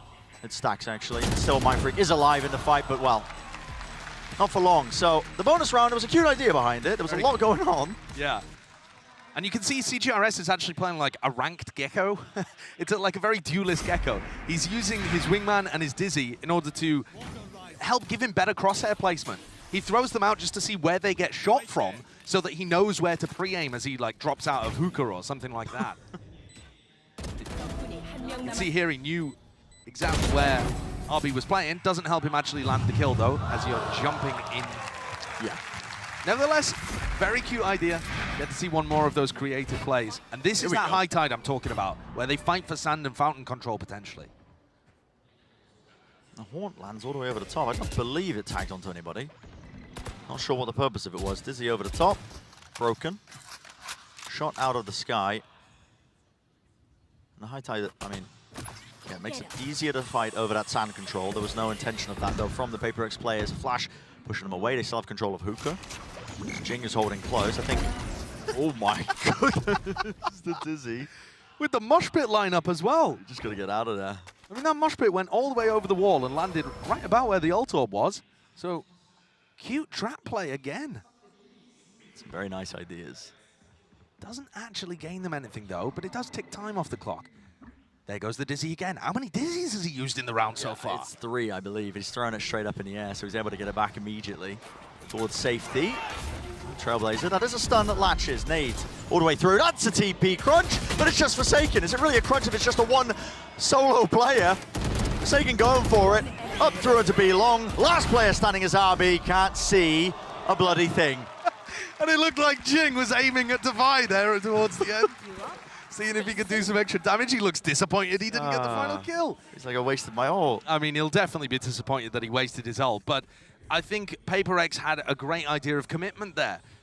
They stalled out DRX for so long while getting consistent information that DRX was still around B. And then when the hit started, off the back of, I think, like Stax' Trailblazer or something coming through, they just, boom, instantly tried to collapse on B. You love what they're doing. You really can see how so much of the strategy of PRX, it centers around that B long control. It was so difficult for DRX to take it. I mean, the amount of util that was coming their way. This time, it's the eco, it's the half bite. DRX, oh my! Not aware of that one, it's traded. He does well for it. Prowler in his face, crunch through into the showers, as well right through the TP. RB though, takes care of Divide. Mako's just running and gunning right through the smoke with the Judge in his hand, set up for it. Close, shoulder to shoulder, running backwards. All over the place, isn't it? CGRS with the Wingman dropped down, immediately broken 2 pieces, but they still maintain control of showers, and that causes the early exit. DRX, they do not want to fight it. Through the TPs now, they get the sight. They know that it was that overcommitment, but Mindfreak hot on the trail. TP's right behind them. Can't win the fight there. So CGRS, the substitute, left in a 1v2, tries to find a timing past the Trailblazer. As good as util. Quite gonna manage it. Aiming to take the fight though. The high-low setup, yeah, thrifty. Our minds were linked for a second there. That's scary. That's a big error from PRX. I mean, that's one of those rounds where Coach Alex is going to be slamming the desk. All of their players decided to play like one-and-done situations. You had a player just pushed up, really aggressive, isolated in showers. That was Mindfreak. And then Forsaken was jumping around towards short. I mean, no reason for him to be playing that riskily on an anti-eco. It offers DRX an opportunity back into this one. The ults are starting to build up as well here, Brent, for the attacking side. So DRX are going to have a round, maybe this one, maybe the next. I love this development of the meta, where people are just trying to headbutt the util that flies over the top. Yeah, there's only a few lineups where you can punish it in that way. Here we go. Nightfall gives them showers control all the way through. Again, you see the orbital strike being used right through main. Satchel to avoid it. Damage is done though. Sets up Mind Freak. It's able to beam him through. Jing through the back of the site. It's on top of it. On top of the truck. It's 2 kills. Jump spot. Wide swing. Wants to take the fight. Spike drop down. There's really no reason to try and give Stacks that one, but he does it. I mean, confidence is there with Jing and enough time bought. That was a really rapid flank while all that was going on. CGRS and Divide. They didn't take the TP. They opted to just run all the way from Fountain. Mind Freak was asked to do everything in that round too. While we were focused on Jing getting the kills, Mind Freak pops off his ultimate, was stunned in a corner, and manages to also get this kill onto Zest right before he falls, right as his ultimate timing is going off. So, a lot of PRX's defense here is them fragging themselves out of really uncomfortable positions. But they're also putting enormous pressure on DRX getting through the first choke point. They're not trying to hold the backside of A, as most teams would. They're not trying to fight heavy for showers control and play retake. Retake, what does that mean? Retake? I've never seen a retake. Yeah, I do love it though. I mean, I think PRX have got a really clear idea of this. I was just about to talk about it in one of the prior rounds before there was just an absolute explosion occurring across the screen and bodies were dropping all over the place. But this heavy B long pressure is excellent. We saw how hard it was for DRX to take it. It gives them easy access to showers. They can push deep out of it as well in contact like they did in that last round if they want to. And that gives you good information if DRX are playing slow. And once more, let me reiterate that DRX have historically not been good at this map. Every time they've come to a global tournament, they, in the past used to play this double flash, double duelist setup. That ended up getting countered at the global level. Then they tried to copy other teams, have never been able to make it work. Something about the way that this team plays and the way that they think about the game does not gel with Bind. They're constantly readable and end up getting flanked and pushed and shut down. So PRX have a fantastic opportunity to keep this one going. And 2-0 DRX without something even being here in Tokyo. And that would be so crucial for them too, Brent, because it buys time for this visa to potentially get sorted. Yeah. One of the things we haven't really spoken about, but it's so important. I mean, if PRX ended up winning, it would just be, even if it's an extra couple of days, could be all the difference if they can get their full roster together. Here's DRX, flash in their face, Forsaken. Oh my goodness, okay, backing away, Cove at his feet just to try and survive. Interesting usage, Rocket sails and lands. Onto the top of the truck, Forsaken though, out to the one side of it, and here we go. Potential detainment as well. Thresh was coming right through the TP showers. Control is theirs, but there's that late lurk that's still occurring from RB. Plan, jump spot, right click, not enough to claim the kill. Mako's got his ult, Viper's Pit now in play, flashed up, blinded up, Goop in his face, nobody can see a bloody thing. It Stacks, left again to contain and control the stalwart defender. Through into short, Zest. Over the top now, Horn going to be spotting quite a bit as well. All three players being lit up towards the back of the site, and RB needs to be final line of defense and a bit of a difference maker. Does he want to swing and take the fight? Just holding his ground. The plant's down. Gives a bit of a breather. Holding towards the back, Zest with only the one kill before being traded. It's a 2 versus 2. They need this pit to go down, and Mako's still alive. It's a real nuisance to get through. The fog settling in, random spammers. Mindfreak will back away, but it's a consolidation kill. The round win goes to DRX. Heavy investment, scrappy all over the place. And I feel like PRX had an opportunity to completely flip this on their head. Right when that Dizzy came through, as the plant was being stuck and Mako was ripping his ultimate, the Dizzy came out there and a player just whiffed. Can't exactly recall who it was, but they had their opportunity to take down Mako instantly, drop the Viper's Pit and make this a sensible retake, and they just couldn't quite land the shot. DRX get another. Extremely back and forth so far this map. Yeah, making it more even.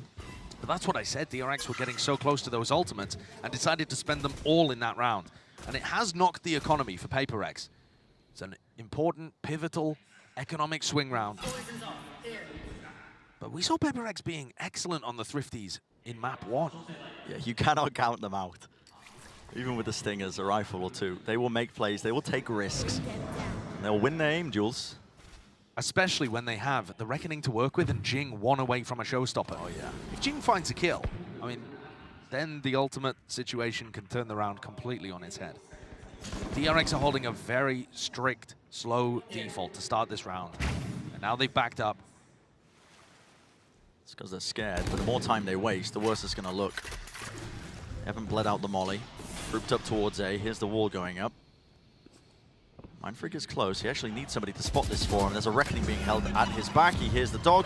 There's a molly. There's the ult trying to buy time. And a dizzy Buzz. He's blind as anything, man. Screen completely obscured. Stuns there. Can't set up Mako for the kill. And a white swing to trade. Stax is eventually brought down to his knees. Out to the open, though. DRX might be able to salvage this as well. Zested claim control of Showers with the stinger from that range. CGRS pulling it out of nowhere. RB round the back. Spots it and, well, can't take the fight to him. We were being kind to CGRS in the first map because he's been put in such a difficult spot, but he's both warmed up and looks more comfortable here. The utility support for Mindfreak was beautiful in this spot. The Dizzy comes through, catches onto Buzz, then a Wingman comes through there again, and it catches onto Mako to set him up just to anchor this spot. And then not only does Cigarettes provide value with his utility, he also picks off 2 with the stinger towards the end. This is PRX playing with, 5 people having impact, compared to having to pop him in the backpack. And it's whimsy. All smiles from the PRX players. I think they can go into this match as well, probably thinking near the beginning, guys, okay, let's just have fun with it. We're not playing with our active roster. We've only had 10 days of practice. Let's make the most of it. God, the fun buff goes crazy. It goes crazy, I'm telling you. Every event, there feels like a team that's just like, guys, let's just have fun with it. And they pop off, they do well. Here's an attempt from DRX. They do take that Lamb's control. There's a pull. It's really mistimed a little bit. An attempt to re-clear into Showers. Orbital strike pushes Buzz really far back into it. Lined up. Zest lands that one shot with the Sheriff. Rocket up in the air. Jing. Oh my goodness. He's an easy target. The Rifles sail them away to the round win, hopefully. Mako, though, still alive with 70 health. It's a 1v2. It's a high-low setup. How many times we said that one, and it does shut it down. It's safe enough. A little shake of the head there for Jing. I would have a heart attack coaching this team. I would have a heart attack being a fan of this team, Brent. The way that PRX played the anti-ecos has got me sweating. I mean, they are Mindfreak just, again, isolated in Showers. Really weird Showers hold. Jing just bouncing around, looking like he's giving opportunities to these guys. Yeah. And yeah, they clean it up. Nice. You love to see it. You love to see it. Now this Horn, I do want to see where this one goes. Because it was being thrown before by Zest, a bit of a lineup. Oh, okay, into B long. Well, a fight gets taken by Jing alone. There wasn't really any util to set him up. Yeah, that's nice though. It combos with the snake bite from Mako. Yeah. So an actual good attempt here to take that B long control, which DRX have already just vacuumed up the space. Yeah, and you were talking about how important that area of the map is for PRX. By denying it now, you do reduce the amount of options PRX have, but they've immediately rotated 3 of their players now over towards B. They're going to try and re-clear this. Yes. But just, okay, just dry picking. There's no util. And the trade time and the swing time and the Forsaken is so delayed. He's not there to set up for it. Buzz can just be cool, calm, and collected. He takes those fights, a bit of a timing. CGRS, when's this smoke going to fade? Not spotted out by the dog. Haunts around over the side, a bit of spam as well. They seem to be aware of it. That was, where was that from? All the way back into spawn. The wallbang kill onto Buzz, and it's caused a full rotation. Backing away. They don't want to give away anything in a 2v4. CGRS is one away from Thrash as well. I think that's why they were fighting so heavily over that B-long ult orb. But now, he's going to need a kill in order to get it online. Will he even have time in a clutch situation like this? Mako is in the middle of nowhere, but the rest of the players' positions for DRX is actually quite nice. Doubled up in lamps, late hold into Showers, even the pull. To RB, he's got the star, you can see it sitting there on the spike. Lovely job showcasing that. Too many layers to get through, and so PRX, they call quits in the round. They're going to save. That's an unfortunate one. I mean, they still have money to be able to buy for next round as well. Jing, his cash might be strapped just a small amount, but if you save a rifle, I actually think I'm in favor of CGRS just running in and dying here. Because you get Thrash online for a potential play in round 11, and you actually don't get punished with the economy. That's not going to happen, though. So we might see another big clash over an ult orb. We've seen PRX fight for B-long control a lot. They also, on the bonus round, when they made that play off the Thrash, were fighting showers to try and set up CGRS for the ult orb. Obviously, there's only 2 to play for on this map, but my point being that they have at various times stacked over towards them just to be able to claim that reward. Yeah, and now they've got 4 players ready to fight over it towards B-long. And DRX also have 3 players. So this might end up just getting sorted instantly. Yeah, is it going to be a coin flip round? Look at the snake bite, though. It's over the top. They just want to push right past it. Doesn't matter if there's a snake bite. Oh my God! They've just run him over. It's a firing line. Oh, that is disgusting. You walk into that one, you are not making it out alive. Not even a single player going down. Listen, there was some damage done, but it's Mako and RB. And that's the spike. You saw the same high tide being thrown there from Round's Forsaken. over. It's done. We've got a minute 10 to talk about whatever we want. Yeah, pick a topic. Okay, Greek mythology. You want to revisit that? I'm afraid I'm not brushed up. I mean, what on earth do RB and Mako do? You just save. You just have to save. The spike is not retrievable here. They've got money, though. That's the weird thing for the final round. But it's just over. What an incredible play, though. I mean, PRX want the ult orb, so DRX are going over there to try and deny it, and PRX know that DRX are going to try and deny it, so they're like, okay, let's stack 4 people over there and run at them. I mean, I love the way that these teams are thinking about each other and playing. And this is a stimmied up ball of destruction. It's just prime PRX. It really is. Meanwhile, Devi has gone and collected the other ult orb. Yeah. So they weren't Great even decision required to, to use the Thrash. Yeah. I do love the decision to run the replay as well when there's like 30 seconds left in the round. It's just like, we all know what's happening. What is he playing on there? He's just scaring Forsaken. Oh, we got to hear the comms after that. What? I want to know what Forsaken's reaction was like. Oh my, he attempted to punish. Quick little reminder, Mako is still him. Oh, God. This game is a delight. What a difference in their faces. I mean, DRX are not even that far behind in terms of rounds, but they're feeling the stress. Oh, of course they're feeling the stress, yeah. I mean, this isn't their map pick. And like I said earlier, it's all fun and games for PRX, but DRX are kind of in a lose-lose situation. If they win, people are just going to say, well, they wouldn't have won if something was here. And then if they lose, they're in a disastrous spot. Last play. It's the last round for it. Thresh going forwards. Barreling into it, right for a short. There's a rocket exchange as well in the races, but I don't know what's going on. Quite taken though, Jinx still alive in it. Brings down the adversary. Seekers as well, just pushing them back, but they have lost that showers control. Can Zest do anything with it? For flank through cave. CGRS, there was somebody watching, and I believe that was RB for just a moment. There's a real chance for some timings to be taken. That was Fight swinging through. There was no flash to really set it up. Nightfall as well, scattered us across. Jing, can't hear any sound cues. Just trying to buy time as well, create and hold the space. Zest out in the open, it's got to be called. Jing, Fight close with the reload. One enemy remaining. And Mako seeks as well to win out his fights by swinging close to the site, but yeah, PRX just unrelenting, not willing to give up a semblance of map control towards showers. First map, a 9-3 half from PRX. Second map, 8-4 half from PRX.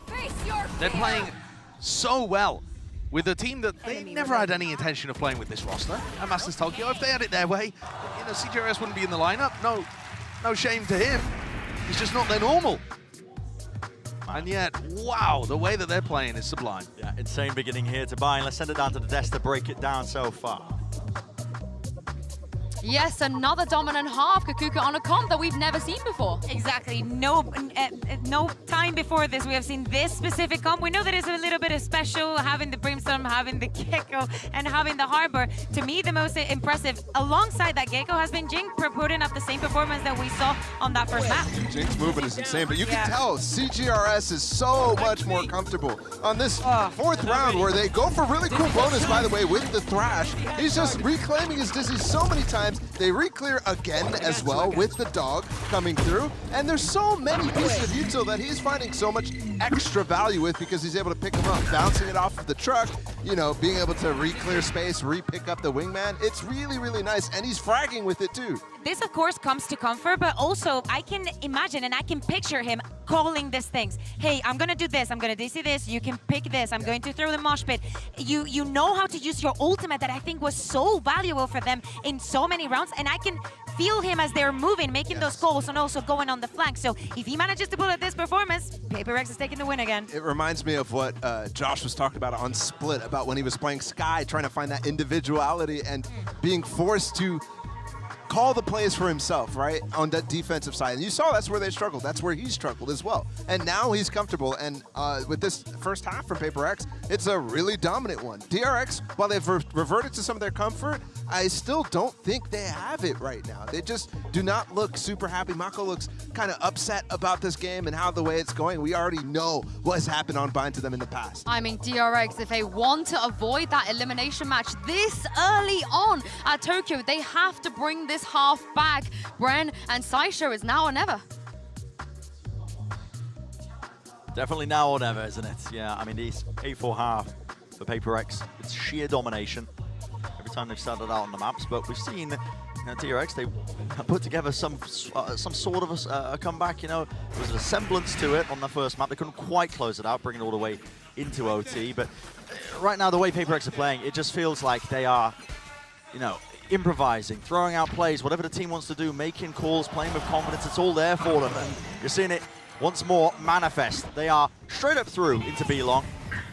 Cove to get them in as well. Nade towards the side onto the one angle. Molly on top of it. It's all coming together. And where's the defensive utility? Anything to slow them down? Mako in tube. They don't have control of elbow. Satchel's pushing it back and away. Okay, and a call is made. This DRX want to try and flood into this one right through the smokes. It's successful. DRX needed that one. Absolutely imperative pistol in order to avoid a disaster of slipping down to the lower bracket. And what a crossfire they had between those two initiators. Stacks playing an elbow and Zest slipping into the site here. Usually they're going to have Jing playing way further forwards than this. When you see the rifle rounds, Jing's going to be double blast packing in, and that breaks those kind of crossfires. But on a pistol round, they're not going for that. Much more of a slow approach into the site. And DRX going for that bonus round buy. Oh, they're going to be meeting a boatload of players, though. Got to back out of there. You get your two, and they're like, we don't even want to cross with them at all in terms of what they're putting up with the classics, even still. Give up and concede that space into Shower, setting up Jing into a 4 position, but still with the weapons, they should be okay. There you go. Looks clean, in fact. Yeah, spam through the wall, left it up to just Forsaken and Devi, and doesn't really feel likely that they're going to be able to get too much done. Happy to take the fight with Buzz. Yeah, looking like all 5 players surviving from DRX. So it will be flawless, unless Devi can do a bit of damage.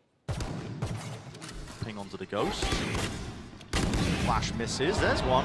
Okay, Buzz taken out. Is that a Bulldog? Which won't matter if Stax is able to retrieve it. Oh, well. But if Devi can do more damage, that'd be huge. He's just going to save the Bulldog. Well, no, he's not. And Stax is making a beeline for it too. RB throws him his. Oh, he was trying to throw it over the edge. Yep. Oh, I see. Okay. Well, they got it there at the end though. So this is going to be a bonus round with some serious sting to it. DRX have got a chance of getting the rounds essentially level here if they're able to pull this one off. Keep an eye on how Forsaken uses his utility on the attack side. It's so different to all the other harbors. The high tides he goes for, often using his cove, not to get the plant, but to get them out through choke points. It's very unique. Essential beginning. Bonus round conversion for DRX would put him in contention once more.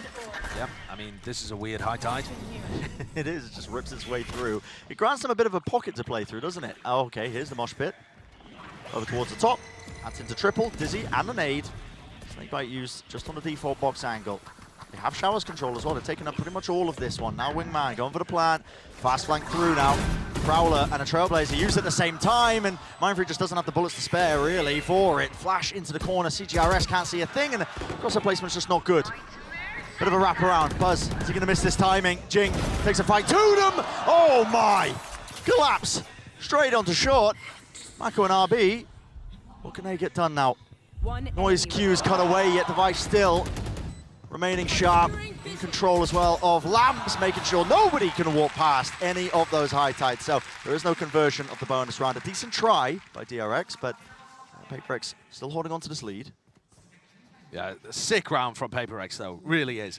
They segment off the site into little chunks with their high tide and their brim smokes, and then they can combo the flashes to be able to get through. Then in the post plant, Jing does such an excellent job there of being able to hold his ground in pocket, slow people down so Forsaken gets the backstab.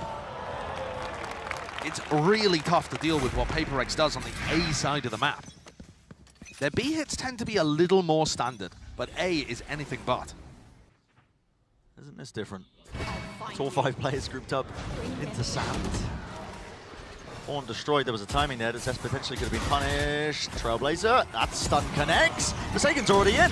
Nade at his feet, mosh pit over the top. It's a full util dump, the execute, and the mosh pit lands the kill. Spray transfer from Buzz, almost landing the third. That is absurd. He's made it even. 3 versus 3, Spike's trying to get planted. Snakebite, rebounds. They're in the close corners here through the smoke. Lovely movement from RB. Enough to jiggle as well. It makes it a favorable fight for him. And it's just down to Divide. Flash in 12 seconds. Is he even going to have time to really play for this one? They know exactly where he is. Come onto the corner. So many moments like that in this game. Yep, there's one. 5 seconds until the flash comes through. Ping on 2. The tap already onto the spike. It's halfway through. RB just sticking it. And yeah, just couldn't quite land the shots. Thought he was off. One of the fuses coming through. Thought he put in enough damage, but was just not quite landing him. I think probably bad comms there too. The plant was tucked into a corner. There wasn't really possibility that the player could have been on the left-hand side of the spike, and yet, yeah, not really communicated to him in that situation. And I kind of lied to you all. I said that their B hits were fairly standard. This one was weird. I did think you were about to set up a cast the curse. As soon as I saw them grouping up towards Hookah, I was like... I mean, it was an odd pop. It was, yeah. What I meant was that Jing tends to double blast back through. Yeah. The rest of them follow out, but more standardized. But that was just... The high tide makes that one really odd. It is an attempt to clear out towards Showers. Buzz is one away from the ult. Doesn't go for the orb, though. Yeah, bit strange, but he just wants to get back to short. Have they got a C-Snake combo or something? Zest is definitely holding utility. Could be a Prowler, though, for RB to peek off. Here we go. Talking about set executes. Here's another one. Reckoning. Stuns landing. There's a mosh. Towards the side of triple. Still this time, Showers control is maintained. RB will fall at the back of the side, but 2 players need to hold this ground from DRX right now. It's on to Buzz and Zest. Forsaken, eager to take the fight. But a satchel, yeah, that's Buzz. Set up nicely for it. Offsetting of the aim. Bit of a tap through with a horn connecting. Jing still needs to hold it down into Lamps, make sure that nobody can cross. Luke as well is going to be trying his hardest, but with the Prowler latching onto him close to the corner, flash and a seize, and the Snakebite, it's all combo together. That is beautiful.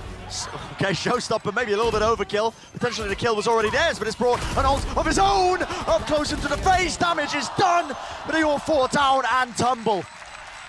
So damn close with the timing, but it is DRX winning that round. DRX are just about holding on in these kind of situations, only just. The crucial element to me is the fact that they managed to maintain Showers control.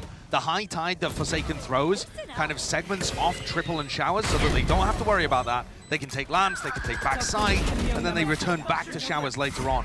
But Buzz being able to find that kill means that they never have to worry about the backstab, and that post-plant position is denied. They haven't really been missing him that much today, to be honest. We'll see how the series plays out. Because right now, once more, it's DRX who are mounting that comeback. This time, similar scenes. This mosh pit looks like it's going to land on the backside of B long. Where's it going? Over the side, Trailblazer.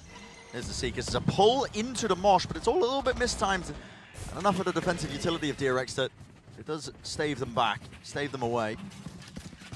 And just a little set play, potentially for a pick, so that they could commit afterwards. Still a Thrash to work with here, and they're hoping that they can barrel over somebody from DRX that's pushed through showers or short.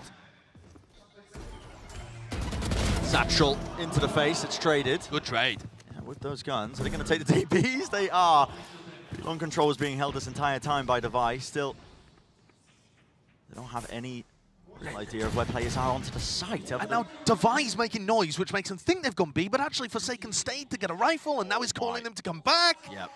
It's layers on layers, running rings around DRX. My brain is struggling to keep up here. Wingman, send them charging in, going for the plant, so that's going to be 30 seconds left. finally getting themselves into this post-plant situation. Devi is miles away currently, but DRX are not starting this quickly, waiting for the high tide to fall perhaps. Try and play aggressively with the Thresh. I mean, they still see DRX playing into showers. He has the ult, but with Forsaken falling, they might not opt to actually use this one. No, he still does. It's being used close to detain, up in the air. Did it actually catch? Stacks. Oh, he covers his teammates back. Buzz can't get the weapon out. Bit of a tap onto it. It's left down to it. What is that? And a flick to the side. Zest lovely once more with the movement. Shots need to be fired off, and with the Sheriff in his hands, doesn't have the gun for the job, not to push back that. Another stick onto the fuse. 9-9 being that scoreline in terms of the rounds. DRX have really dragged this one all the way. It feels very similar to map 1. The sides obviously swapped around, but DRX have mounted a comeback here, and PRX are struggling to get anything. Now, it was about at this point on Split where we saw PRX have an adjustment that allowed them to pull out a couple of their own and get across the line. But at this point, despite the fact that PRX are getting aggressive, putting pressure on DRX, getting plants down even, they're not actually being able to get aggressive in post-plant spots like I'm used to seeing. If you think back to Split, they would get the plant down and then they'd all be fighting A Heaven, for example, or you know, someone's making a push, someone's making a play to stop DRX from having these nice set retakes. And I haven't noticed that too much here. I think, if anything, more aggression might be the name of the game instead of dropping back and playing post-plant. I think part of the problem they might be running into as well is that they are committing a ton of util with the first layer, first wave, just trying to push back and take the site. Yeah. I don't think they've really got anything in the tank to try and refight again. Yeah, and take space further, because they are using everything when they're going for these XX. Yeah, it's a really great point. I mean, DRX are just allowing them to util dump on the site. And as long as DRX don't get caught in those anchor positions, then they have a massive utility advantage to be able to retake with. This timeout. Maybe adjustments can be made here. 9-9. DRX have earned themselves back into it. And here we go. There will be a fight that's going to be taken pretty quickly now as we are jumping back into the action. At any point, seconds to spare. There we go. On top of Truck, Buzz going to be holding close to the corner. Heavy group up into short from PRX. Might want to play with a bit of aggression. Here's an orbital strike as well at play. Trailblazer, Cascade. High tide rips through. Tons of util being used in conjunction. There's a Dizzy and there's a kill. Buzz just trying to vacate, trying to drop off the backside of Truck, but he paid for it with his life. Wingman out. That plan off, a bit of spam as well. It's a hard target to hit, and now the showers lurk all the way through into the back. Zest was aware of it, but already the back of the site. There's that aggression at play. Giving up control of showers, and they'd rebounding to the side. Zest is an absolute difference maker, but he will go down to the util regardless. It's up to RB. He can't stand it. Not against that type of pressure. Awesome adjustment by PRX. You know, they don't use as much utility to be able to get into the site to start with, which is what you were mentioning, but the piece that they do use, the Dizzy, CGRS's entering off of it is absurd. He jumps through exactly as the Dizzy is landing, and then Jing plays aggressive, and they have a double late reflank through showers, so even after the first player dies, Devi is there to be able to mop it up. Cool adjustment, excellent entry, and you can tell this guy's a Gecko one trick. I mean that in the best way possible. I mean, his utilization and timings of his utility are really good. Crunch towards showers potentially. There was a flash there. Grouped up. DRX, they got to know there's players out here. You're going to just push right through the smoke. Nothing to set this one up. Wow.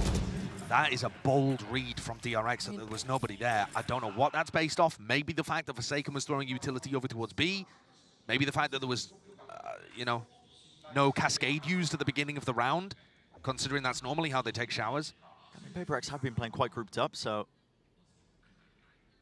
maybe Maybe just expected to catch the late lurk player, but, well, essentially salvaging it. I mean, this was a half-buy round, remember? And the rifle was salvaged by Buzz after it fell on the opposite ends of showers. He didn't let that one fall into enemy hands.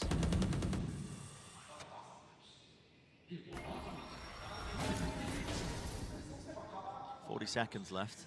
DRX feeling like they've got the read.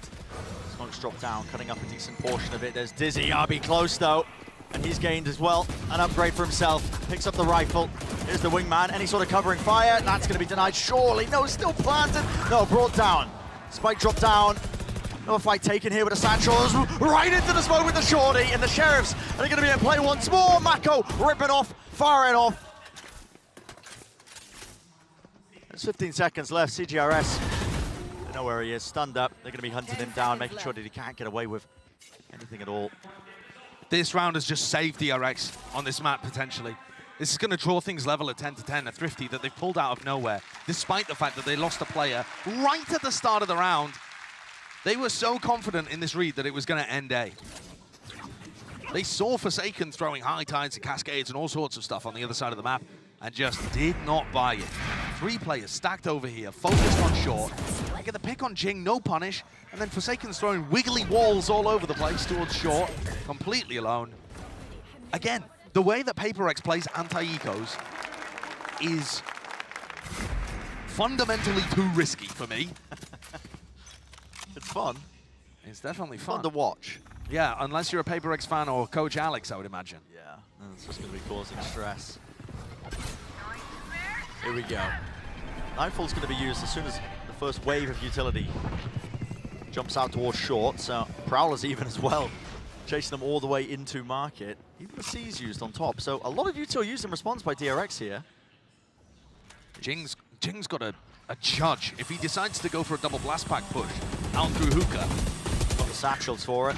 Mako's going to be the target. Rebound off the wall with a cove. Tries to get him in. There's a flash into the corner.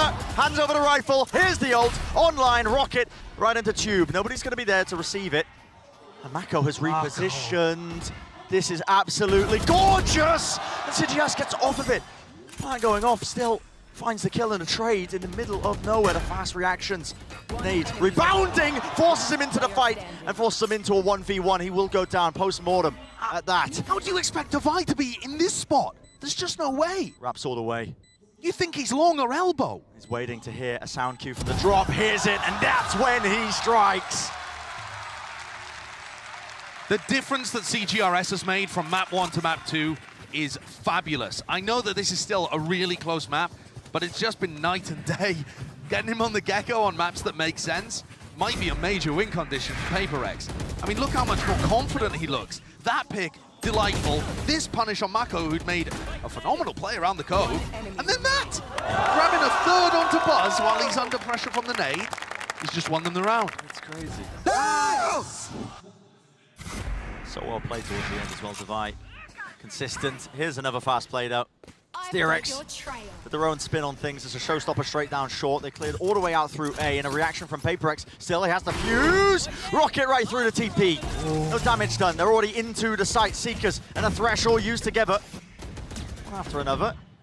Even the wingman as well should be able to get that plant down and opting for it. Still watching onto the flank.